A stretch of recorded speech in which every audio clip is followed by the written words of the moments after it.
दिल्ली से 40 सदस्यीय टीम अयोध्या पहुंची। 40 सदस्यीय टीम इंद्रप्रस्थ महाविद्यालय से थी। इंद्रप्रस्थ महिला महाविद्यालय दिल्ली यूनिवर्सिटी के अंतर्गत, जो कि 100 साल से भी अधिक पुराना विश्वविद्यालय है।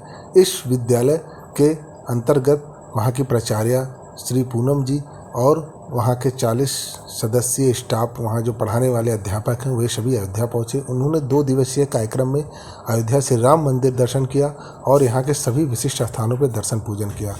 उसके बाद अगले दिन उन्होंने भक्तमाल आश्रम में एक कार्यक्रम रखा, जिसमें राम मंदिर ट्रस्ट के महासचिव चंपत राय को आमंत्रित किया। वहाँ उन्होंने अपने स्कूल का स्मारक चिन्ह और तुलसी का पौधा भेंट किया। साथ ही चंपत राय जी के स्वागत में अपने अनमोल वचन कहे और उन्होंने चंपत राय जी से अयोध्या के विकास, श्री राम मंदिर के संघर्षों को भी उनके मुख्य बिंदुओं से जाना और वहाँ उपस्थित अध्यापकों ने समस्त जो अयोध्या का चतुरंगी विकास उस पर चर्चा की और अपने सवालों के माध्यम से अपनी जिज्ञासाओं को शांत किया। चंपत राय ने बड़े बेबाक तरीके से सभी सवालों का जवाब दिया और सभी को संतुष्ट कर दिया और यहाँ आए सभी अध्यापकों को श्री राम मंदिर ट्रस्ट और वहाँ के मंदिर का प्रसाद भी अपने तरफ से वितरित कराया और पुनः आने का निमंत्रण दिया। आइए सुनते हैं वहाँ की प्रधानाध्यापिका को।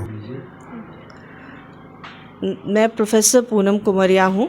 मैं इंद्रप्रस्थ महिला कॉलेज, यूनिवर्सिटी ऑफ दिल्ली विश्वविद्यालय से आई हूँ और इंद्रप्रस्थ कॉलेज में वहाँ प्राचार्य हूँ। और इंद्रप्रस्थ कॉलेज जो है दिल्ली विश्वविद्यालय का सबसे पुराना और पहला महिला कॉलेज है। इसकी स्थापना 1924 में हुई थी और यहाँ पर आने का हमारा एक जो विज़िट है वो और भी महत्वपूर्ण हो जाती है कि इस समय हम कॉलेज का 100वां साल मना रहे हैं, सेलिब्रेट कर रहे हैं। अयोध्या के आपको कैसा लगा? क्या कुछ देखा आपने? क्या कुछ सीखा यहाँ से? अयोध्या नगरी अपने में कमाल की है। मेरा पहले भी आना हुआ है, 2-3 साल पहले भी आई और उससे पहले भी अयोध्या के बारे में घर में सुना है, क्योंकि घर से कोई ना कोई आता रहा।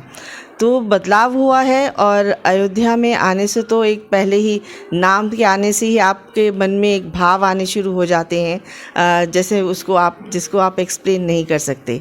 यहाँ आके बहुत अच्छा लगा, बदलाव देखा कि सड़कें चौड़ी हुई हैं और जिस तरह से दुकानें बनी हैं और हमने पुराने घरों की भी कुछ काफ़ी चित्र लिए, फ़ोटोज़ खींची। जैसे हमने कहा हम शोध कार्य में आ रहे हैं, तो जो कलाकृति और जो शैली थी उस पुराने ज़माने की, उनको भी हमने कहीं ना कहीं अपने उसमें रखा है कि हम उसका भी विवरण निकालेंगे और किस तरह से पुराने घर बने हुए थे, क्या मॉर्फोलॉजी थी इस सिटी की, उसको भी हमने उसका अध्ययन कर रहे हैं हम। मैम, हमें जो जानकारी मिली कि आप अर्थव्यवस्था पे यहाँ के शोध के विषय पे कुछ कार्य कर रही है, तो इसके विषय में कुछ जानकारी दीजिए। क्या प्रोग्राम है आपका इसके विषय में?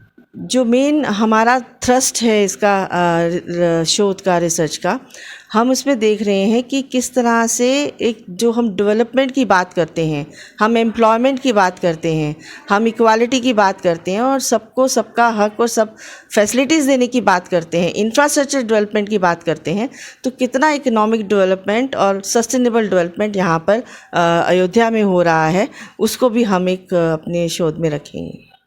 आपके कार्यक्रम में श्री राम मंदिर ट्रस्ट के महासचिव चंपत राय जी आए, आपको कैसा लगा? और सबसे बड़ी बात कि उनसे जो सवाल जवाब हुआ ये कैसे तय हुआ?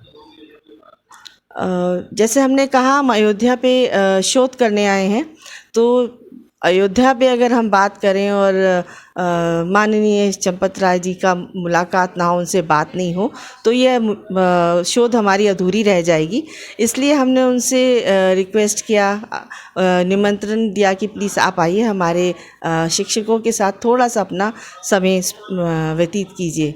उन्होंने वो निमंत्रण स्वीकार किया, उनका आभार प्रकट करते हैं और उन्होंने बहुत अच्छे से अयोध्या के बारे में सिर्फ पुरानी बात नहीं, प्राचीन बातें नहीं, बल्कि आज के समय में अयोध्या क्या प्रोग्रेस कर रहा है, क्या क्या अयोध्या के सामने चुनौतियां खड़ी हैं और किस तरह से वो उसको पूरा करने की कोशिश कर रहे हैं, ये साझा किया। जो यहाँ आपकी लगभग कितने लोग आप लोग आपके साथ यहाँ पे आए हैं? हम 40 फैकल्टी हैं जो टोटल साथ अध्यापक हैं। जी क्या भविष्य में अपने विद्यालय की छात्राओं को भी लेके आप अयोध्या आएंगे? जी बिल्कुल, क्योंकि अयोध्या एक एग्ज़ाम्पल सेट करेगा।